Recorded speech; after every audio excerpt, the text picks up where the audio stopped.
Le cortaba la luz y los veía correr. Eso es maldad pura. Bien, ¿alguien sabe qué significa among us, us? Entre nosotros. Entre nosotros. Bien. Entre nosotros hay un impostor. Ese sería el nombre del juego. Es un juego muy interesante.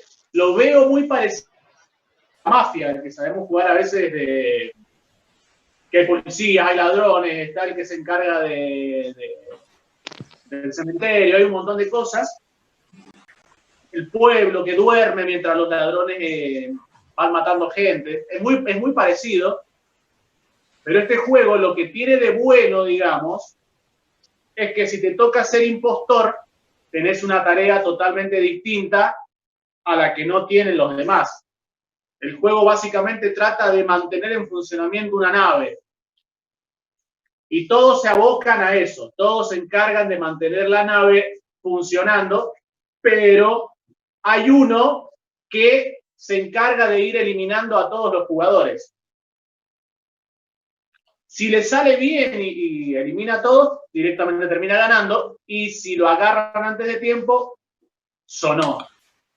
Ahora, cuando no te tocó ser impostor y te tocaba darte cuenta quién era o no era impostor, ¿te salía o no te salía?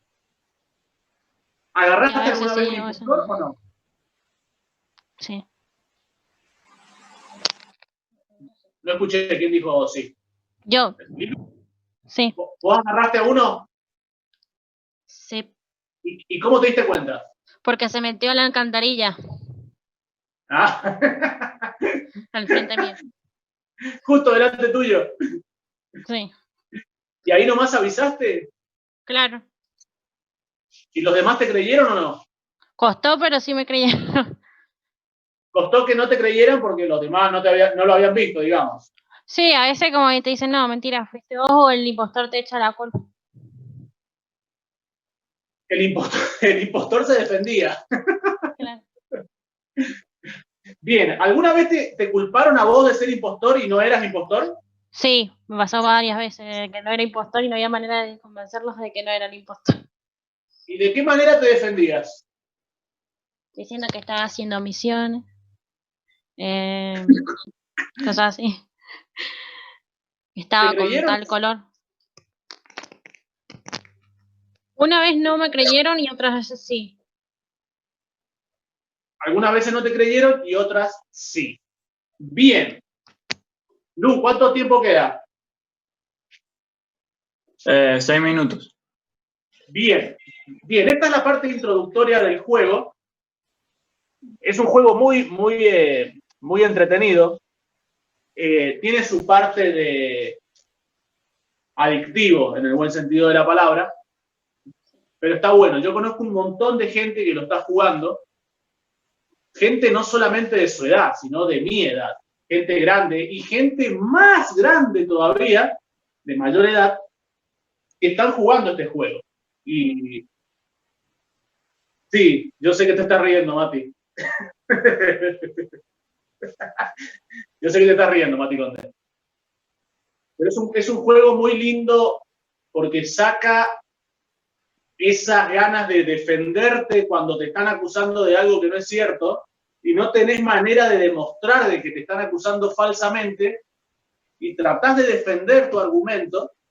Y por el otro lado, cuando te toca ser impostor, también tratás de, como decía recién a la Lilu, de acusar a los demás, de tratar de volcar la balanza para el otro lado, digamos. Tratar de dejar de ser el centro de la escena y empezás a acusar a los demás. Está muy bueno el juego, pero tengo una noticia con respecto a esto. Jesús, este juego ya lo jugó cuando él estaba en la tierra. Este juego está de moda ahora, pero este juego, muchachos queridos, Jesús ya lo jugaba en su época. Y cuando lo vi, digo, no puede ser que esto le haya pasado a Jesús. O sea, no puede ser que esto esté ocurriéndole a Jesús siendo como era Jesús. Pero bueno, sí, le pasó. Antes que se corte, busca en Mateo capítulo 26, del 20 al 25, por favor. Si tenés Biblia, si no, Luquitas lo va a ir a compartir.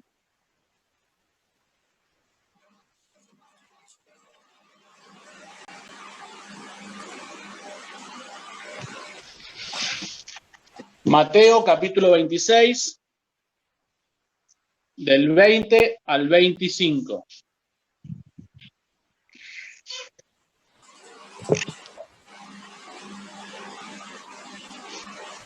¿Lo tienen? Mateo capítulo 26, del 20 al 25. Sí. ¿Lo tienen? Sí. Sí. Ok. ¿Quién se anima a leerlo?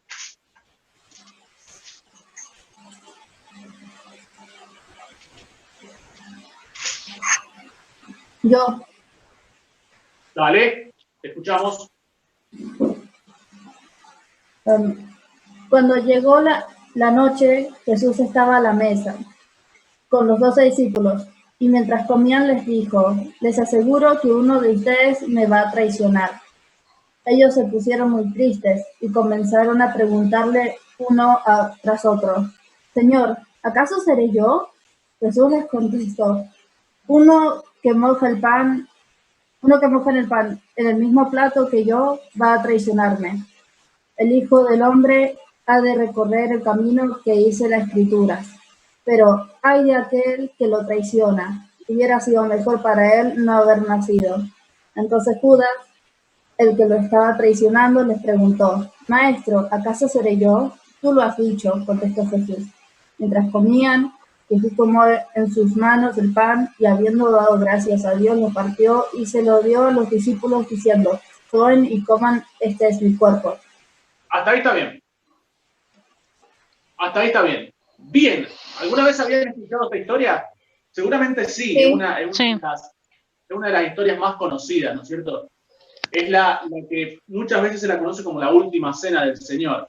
La cena donde todo se podría haber ido a la borra, se podría haber podrido absolutamente todo, donde Jesús se podría haber enojado y haberlos acusado y haberle dicho a Judas de todo en la cara. Sin embargo, no le dijo absolutamente nada.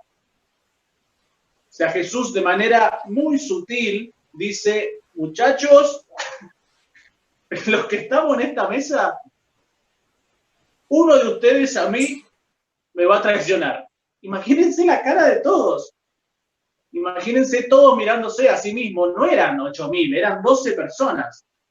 Era como que yo ahora diga de acá, de los que estamos acá, que somos, no sé, 18, 20, chicos, de los 20 que están acá, uno me va a traicionar. se van a empezar a mirar como diciendo: qué raro, che. Bueno, los discípulos empezaron a mirarse entre ellos y empezar a decir: che, Jesús, ¿estás seguro? Porque yo veo acá gente conocida. O sea, yo veo gente que ha estado caminando con vos desde que empezaste el ministerio. Nos queda menos de un minuto. Bien, terminamos y nos conectamos de vuelta. Imagínate vos la situación en esa mesa, en ese momento, a punto de comer y Jesús diciendo: antes que empecemos, yo quiero decir una cosa.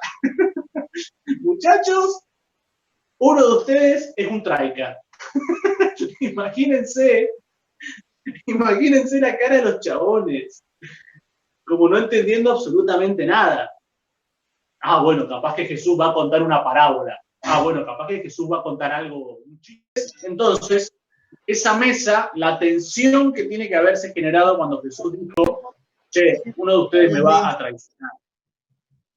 Obviamente todos empezaron a preguntarse: che, ¿seré yo? Che, ¿seré yo? Che, no me digas que soy yo. Pero ¿saben qué noto? ¿Qué noto en esto? Que ninguno acusó a otro. Ninguno se levantó y dijo: ah, ¿sabés qué, Jesús? Me parece que aquel hace rato venía con cara de sospechoso. Seguramente ese es el que te va a traicionar, Jesús. No vi a ninguno acusándose mutuamente. La primera reacción de los discípulos fue decir, che, ¿seré yo? Llevaron la pregunta de Jesús, la llevaron para consigo mismo. En ningún momento se les ocurrió acusar a otro. Tal vez nunca habían visto nada raro, por eso no tenían a quién acusar. Pero Jesús no se queda ahí, sino que le dice, el que mete la mano conmigo en el plato. Esto muchas veces lo han llevado a lo literal, a de que el que metiera la mano en el plato, literalmente ese era. Pero hay otra explicación también que también me resultó llamativa, que se refería, hay una versión que dice, aquel que me toque la mano, ese es el que me va a traicionar. Me hace pensar de que Judas estaba al lado de Jesús. Me hace pensar que Judas, en la mesa, estaba sentado lo más cercano a Jesús, donde pudiera haber una especie de contacto. Sin importar el lugar en el que Judas se encontrara en la mesa, Judas estaba sentado en la mesa. Judas estaba sentado ahí con los 12. O sea que habían 11 chabones que estaban sospechados de traición. Y empieza uno a uno a preguntarle a Jesús, che, ¿seré yo? Che, ¿seré yo? Che, ¿seré yo? Che, ¿seré yo? Imagínate 11 flacos que van uno por uno preguntándole a Jesús si va a ser él. Hasta que aparece Judas y le dice, che, ¿seré yo? Judas haciéndose el tontín. Dice, che, ¿seré yo? Y Jesús le dice, ¿sabés que sí, che? ¿Sabés que sos vos? ¿Sabés que sos vos? Sos vos, loco. Sos vos el que me va a traicionar. Luego de esa frase se puede haber originado un montón de cosas. Judas se podría haber enojado, se podría haber ido. Los demás discípulos se podrían haber enojado con Judas y haberle dado flor de paliza. Jesús mismo se podría haber enojado, haberse levantado y haberse ido. Hay un montón de opciones que se podrían haber generado. Sin embargo, no pasó ninguna de esas. ¿Sabéis qué fue lo que pasó? La cena siguió normalmente. Luego de eso, Jesús parte el pan, comparte el vino y la cena sigue normal. Después de que todos saben quién es el que lo va a traicionar a Jesús, todo sigue normalmente. Jesús sigue apegado a su plan. Jesús no altera su plan ni su forma de ser, por más que ya sabía quién era el que lo iba a traicionar. Y los demás discípulos siguen también como si nada, pero tienen que haberse quedado bastante alterados en su mente, de haber pensado, che, ¿cómo este tipo lo va a entregar a Jesús si estaba con nosotros? Ahora, luego de esto, viene el famoso pasaje donde Pedro niega a Jesús, cuando el gallo canta 3 veces.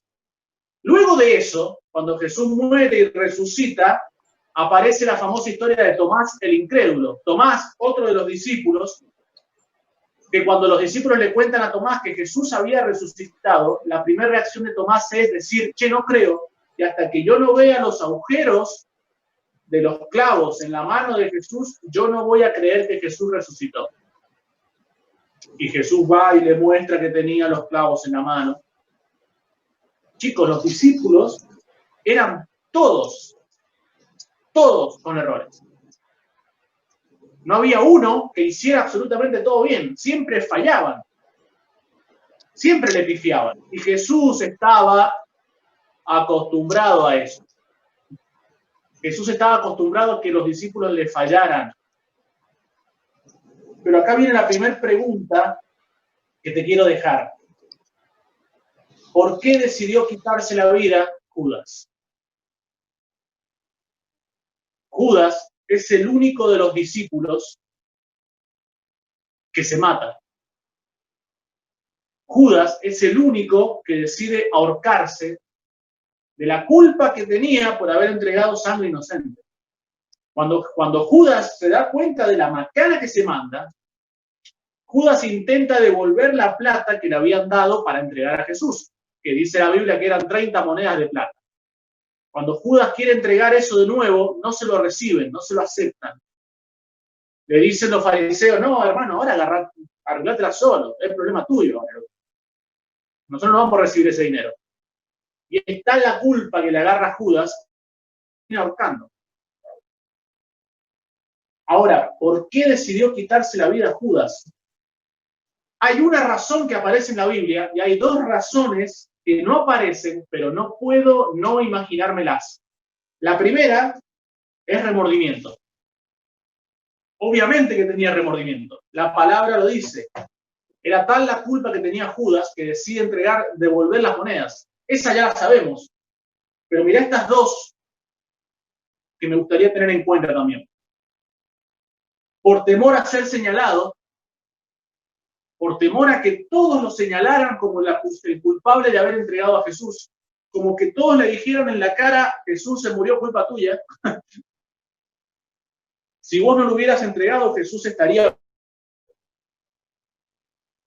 Imagínate vivir todo el resto de su vida siendo señalado por los demás como el que había matado a Jesús.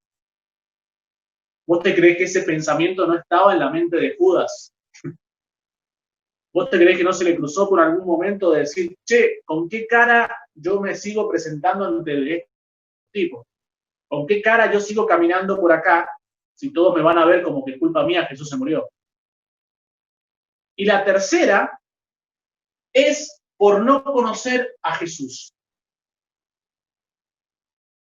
Y vos sabés que cada vez que leo esta historia me doy cuenta que Judas no conocía a Jesús. Estaba con Jesús, pero no lo conocía. No lo conocía. Judas creía que lo que había hecho era imperdonable. Judas creía que lo que había hecho, de lo que le hizo a Jesús, no tenía perdón. Y no importaba si le iba a ir a pedir perdón a Jesús o no. Él creía que no le iba a perdonar. Tenía miedo que Jesús le dijera, no te perdono. Ahora te hago una pregunta a vos. Y séme sincero. ¿Alguna vez has tenido miedo de que Jesús te diga, che, no te perdono? Séme sincero. ¿Alguna vez se te cruzó por la cabeza decir, che, no sé si Jesús me va a perdonar esta? ¿Te sentiste Judas alguna vez?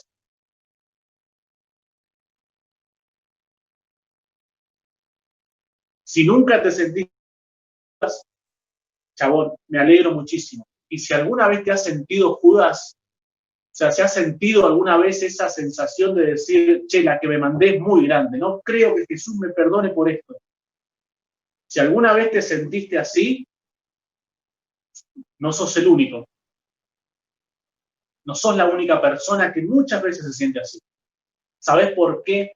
Porque muchas veces creemos que lo que hacemos es tan feo, tan grande, tan grave, que es imposible que se pueda solucionar con solamente decirle a Jesús, perdón, me equivoqué. Pensamos que es mucho más, tiene muchos más requisitos. Pensamos que Jesús nos va a pedir muchas más cosas para poder recibir el perdón.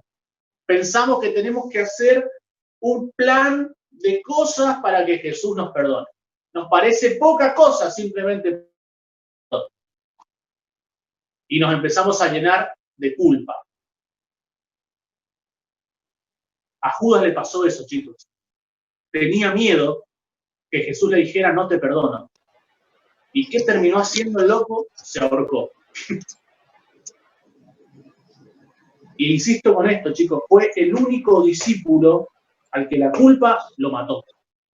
Y no fue el único discípulo que le falló a Jesús, porque todos le fallaron.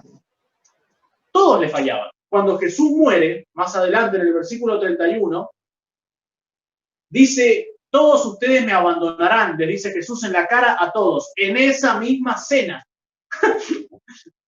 En esa misma cena. O sea, no solamente les dice que Judas es el traidor, sino que también les dice, todos ustedes me van a abandonar. Y dicho y hecho, pasó eso. Cuando Jesús está en la cruz siendo crucificado, no estaba ni el loro, estaba la madre de Jesús, otros más, y estaba solamente Juan, el famoso discípulo amado. Todos los demás no estaban. Todos los demás no estaban. Hubiera sido lógico que Judas no estuviera, pero los demás, ¿por qué no estaban? O sea, ¿entendés que la culpa muchas veces nos limita y nos impide estar realmente en relación con Jesús? Es muy triste cómo termina la vida de Judas. Porque vos te imaginás que si Judas le hubiera pedido perdón a Jesús, ¿Jesús no lo hubiera perdonado? Obvio que sí, chabón. Obvio que sí. Obvio que le iba a perdonar. Perdonó al ladrón que estaba crucificado al lado de Jesús, segundos antes de morir Jesús, que el ladrón le dice, cuando estés en el cielo, acordate de mí. Y Jesús le dice, te digo desde ahora que vos vas a estar conmigo en el reino de los cielos. Si perdonó a ese tipo, ¿cómo no iba a perdonar a Judas? Pero como Judas no conocía a Jesús de la manera en que hay que conocerlo, dejó que la culpa le carcomiera la cabeza al punto de ahorcarse. Mirá lo que dice Marcos capítulo 3, versículo 28. Que alguien lo lea, por favor.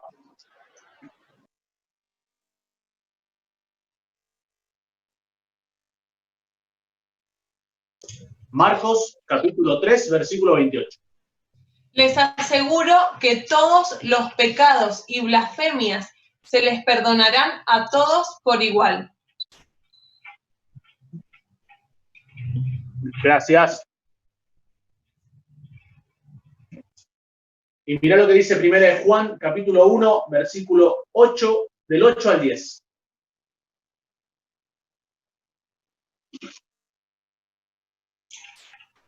A ver, Lu, ponelo, yo lo leo. Bueno. Dale, Cami, dale. Si afirmamos que no tenemos pecado, nos engañamos a nosotros mismos y no tenemos la verdad. Del 8 al 10. ¿Listo? El próximo. No lo leíste esto. Si confesamos nuestros pecados, Dios, que es fiel y justo, nos lo perdonará y nos limpiará de toda maldad. Si afirmamos que no hemos pecado, lo hacemos pasar por mentiroso y su palabra no habita en nosotros. Marcos 3:28, chicos. Marcos 3:28. Y 1 de Juan 1, 8 al 10, habla de que todo es perdonado, siempre y cuando sea confesado. Si confesamos nuestros pecados, Él es fiel y justo para perdonarnos y limpiarnos del mal.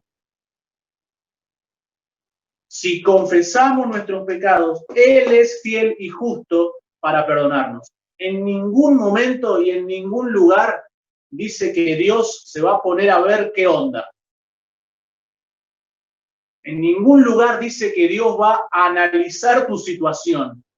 Lo va a llevar a un jurado celestial de arriba y van a analizar tus pecados a ver qué hiciste y a ver si realmente merece el perdón o no. El remordimiento de Judas era tan grande que lo llevó a la muerte. Ahora, mira esto. Dios solamente perdona a quien quiere ser perdonado. Dios solo perdona a quien quiere ser perdonado. Y para que uno quiera ser perdonado, tiene que reconocer que es pecador. Ninguno de nosotros, chicos, es perfecto. No hay ni uno justo, dice la Biblia. No alcanza con el remordimiento. Alcanza con el reconocimiento. Reconocer que necesito ser perdonado y limpiado.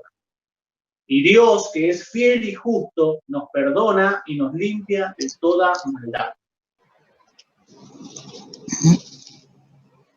La culpa te hace sentir que esta vez lo que hiciste fue demasiado, que cruzaste un límite. Esto es lo que realmente sentía Judas en su corazón. El Espíritu Santo trae convicción de pecado, dice la palabra de Dios. El Espíritu Santo trae convicción de pecado. Todo lo demás es pura conciencia. Es simple remordimiento. ¿Qué quiero decir con esto? Que cuando vos te sentís culpable por algo y te quedás solamente en eso, es tu conciencia la que está trabajando en tu mente. Es tu conciencia, el famoso cargo de conciencia. Cuando vos te sentís culpable por algo y tenés la necesidad de reconocerlo ante nuestro papá y pedirle que te limpie, eso significa que el Espíritu Santo está trabajando en tu vida. Son dos cosas totalmente distintas. La conciencia no es el Espíritu Santo.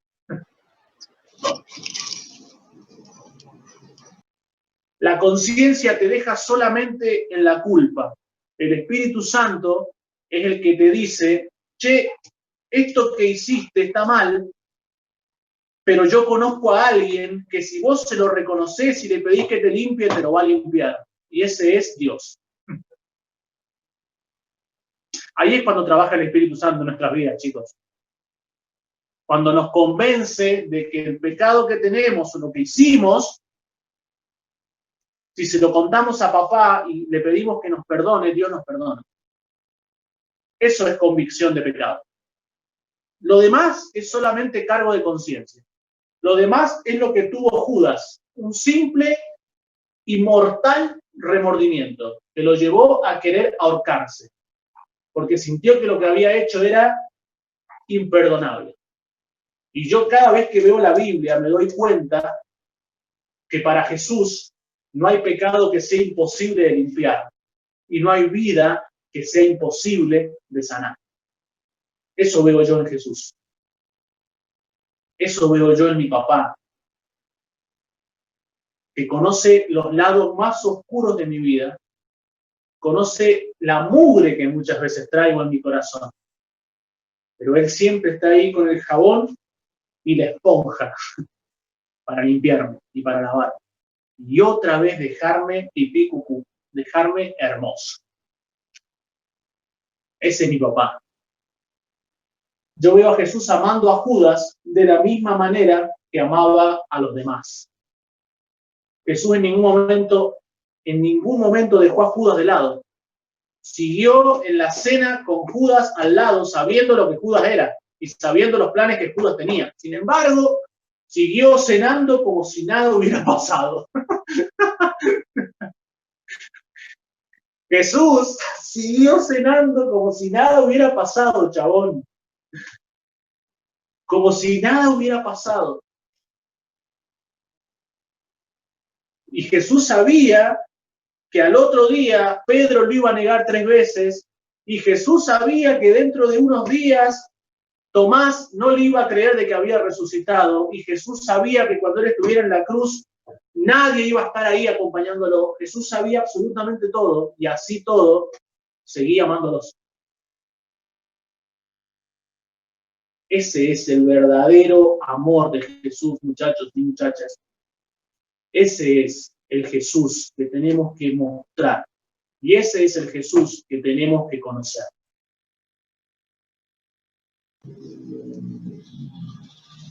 Jesús siempre supo que iba a ser esclavo de sus palabras. Por eso siempre mostraba que amar a tu prójimo como a ti mismo era en serio. No sé si alguna vez has sido vos esclavo de tus palabras. Algo que dijiste y que al tiempo te contradijiste y quedaste como re mal parado, quedaste como que al final no tenés palabras, quedaste como que sos un vendehumo, quedaste como uno que, che, este dice una cosa pero al final hace otra. Bueno, eso es ser esclavo de tus palabras. Jesús sabía que todo lo que él decía, él después lo tenía que mantener y sostener con sus acciones. Por eso Jesús en ningún momento se le ocurrió dejar a Judas de lado. Porque emprender una acción contra Judas, los demás iban a empezar a cuestionar si realmente el amor de Jesús era sincero o no para con las personas. Y cuando Jesús dijo, ama a tu prójimo como a ti mismo, chabón, era en serio. Era en serio. Y Jesús siempre, a lo largo de su vida, tuvo que demostrar que él amaba a las personas de manera sincera. No por lo que hacían o no hacían con él. Él los amaba. Hicieran lo que hicieran, Jesús los amaba. Jesús los amaba. Todo juego, como el Among Us como el del impostor, todo juego tiene sus reglas. Lo malo de las reglas es que si no conocemos las reglas del juego, no vamos a saber jugar, y mucho menos vamos a ganar. En todo juego es importante conocer las reglas, porque si no conozco las reglas, ¿cómo voy a jugar entonces? ¿O cómo voy a ganar? No sé ustedes, pero yo siempre juego para ganar. A mí me gusta ganar. Y para ganar tengo que conocer las reglas. No puedo jugar sin saber, porque los demás entonces van a correr con ventaja. A mí me gusta saber las reglas de juego. Me gusta conocer las reglas de juego. Me gusta saber de qué manera se juega. Todo juego tiene sus reglas. Y la vida, chicos y chicas, tiene sus reglas de juego. Ahora, vos, ¿con qué reglas estás jugando? ¿Con las del mundo o con las de Jesús?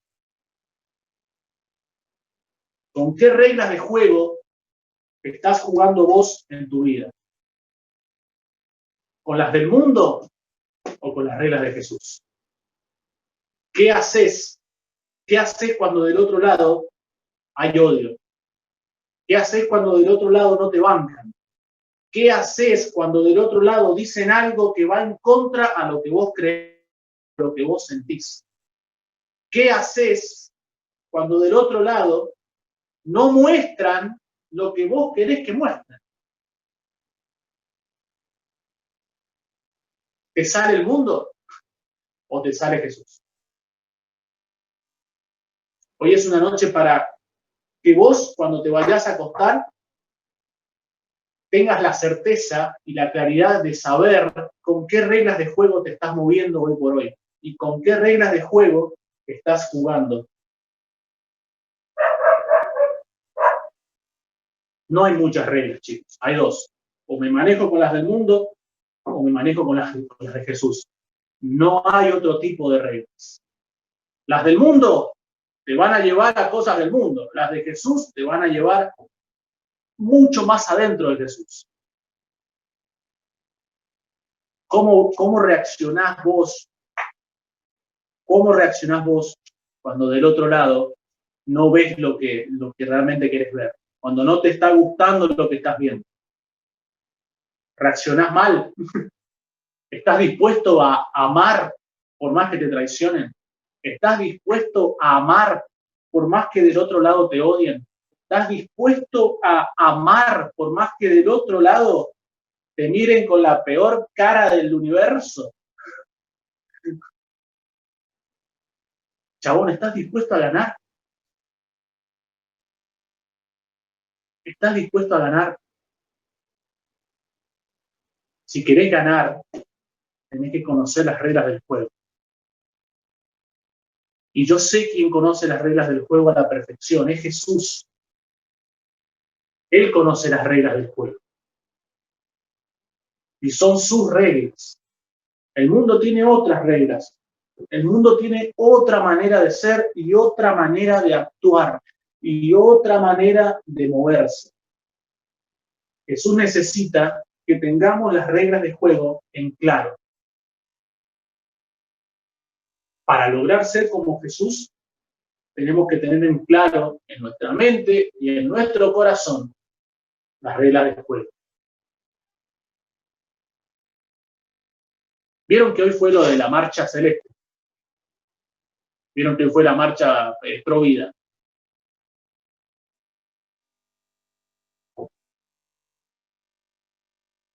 Hay una cosa muy llamativa con eso.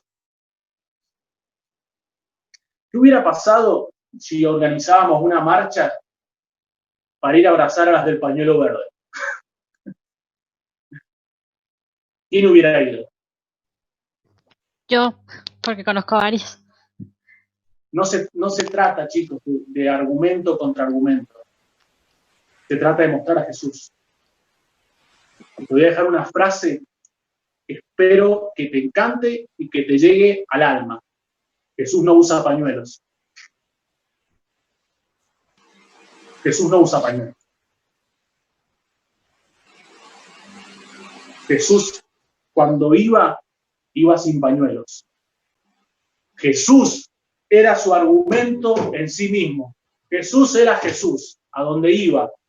Y Jesús, si tenía que perdonar a una prostituta de que todos la estaban por apedrear, y Jesús decía que no, porque ustedes son iguales que ella, Jesús iba y se sentaba al lado de la prostituta. Jesús, si tenía que sanar a alguien en un día en que no era lícito sanar, Jesús iba y lo sanaba. Jesús, si tenía que resucitar al mejor amigo de él para que se mostrara la gloria de Jesús en él, iba y lo hacía. Ese es el Jesús que yo veo, chicos. Ese es el Jesús que marca la diferencia. Ese es el Jesús. No se trata de enfrentamientos. No es enfrentamientos, chicos. Al menos ese es el Jesús que yo veo. O sea, Jesús enfrenta con amor, no con destrucción. Jesús no contraataca, Jesús ama. Jesús no responde de la misma manera que los demás responden. Jesús ama.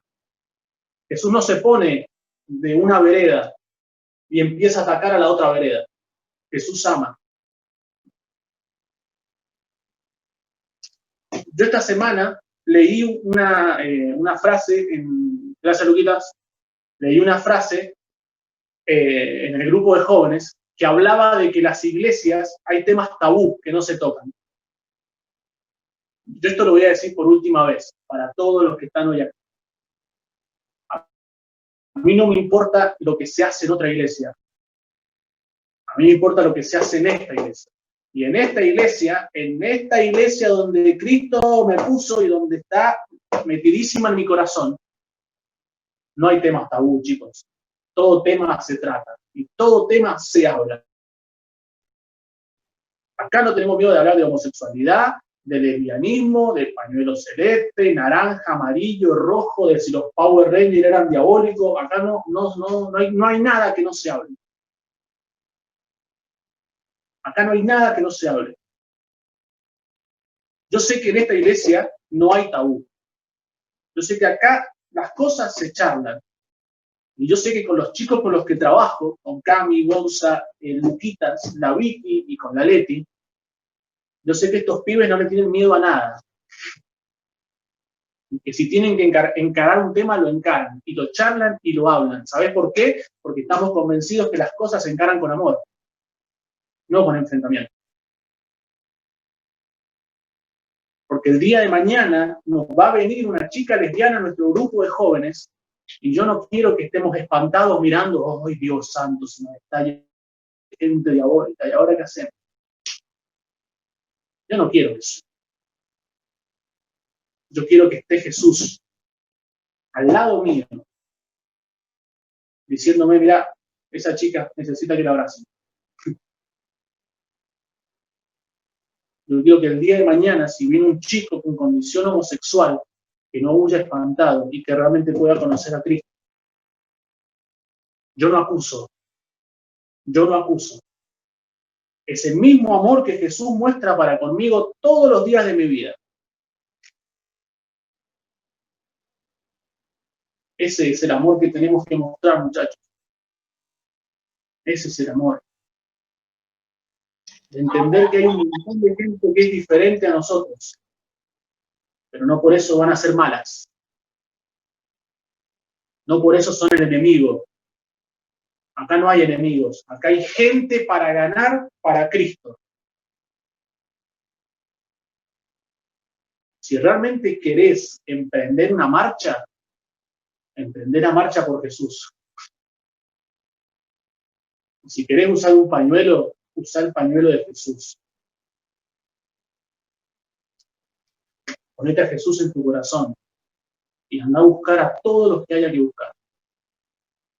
No tengas miedo de cómo son, porque en algún momento todos fuimos así, hasta que conocimos a Cristo. Eso es tener en claro las reglas del juego. Eso es tener en claro las reglas del juego. ¿Amén? ¿Preguntas? ¿Dudas? ¿Inquietudes?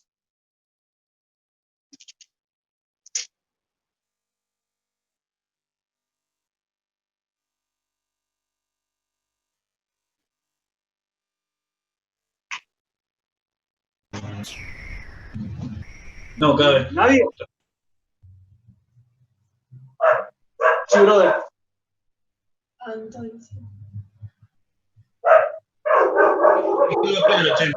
Anto pregunta, ¿algún otro versículo o capítulo para leer?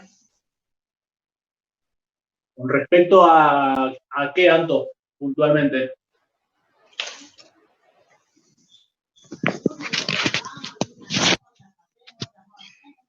Al tema de hoy.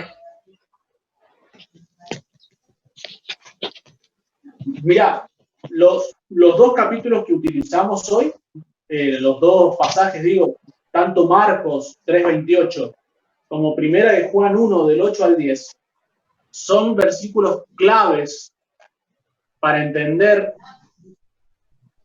que Jesús está esperando que nos acerquemos a Él y pidamos perdón. Eso es clave. ¿Sabes por qué? Lo siento, porque hay un montón de pibes que les da miedo. Hay un montón de Judas Iscariotes dando vueltas por la calle. Hay un montón de Judas dando vueltas por la calle. Y cuando digo Judas, son literal, porque conozco un montón de chicos que andan en modo depresivo, que andan jugando con el suicidio. Y eso no escapa a nosotros, muchachos. Eso no escapa a nosotros. Y yo sé que más de uno de nosotros, en algún momento del año estuvo depre. Y lo sé. Y lo sé. Y es triste y es feo. Pero esos pasajes, créeme que marcan la diferencia, Anto. Porque ahí te muestra que papá está esperando eso. Si confesamos nuestros pecados, Él es fiel y justo para perdonarnos y limpiarnos del mal, y librarnos del mal.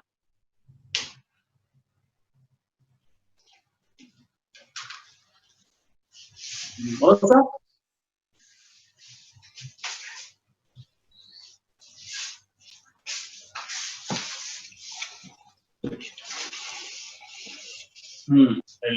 El cabezón pensé que había hablado, ¿no? Nada que ver. No, nada que ver. Estuvo bien clarito, Dani.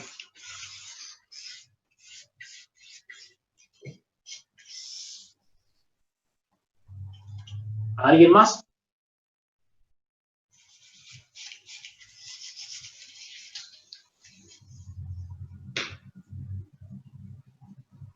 ¿No? Bueno. ¿Alguien se anima a orar?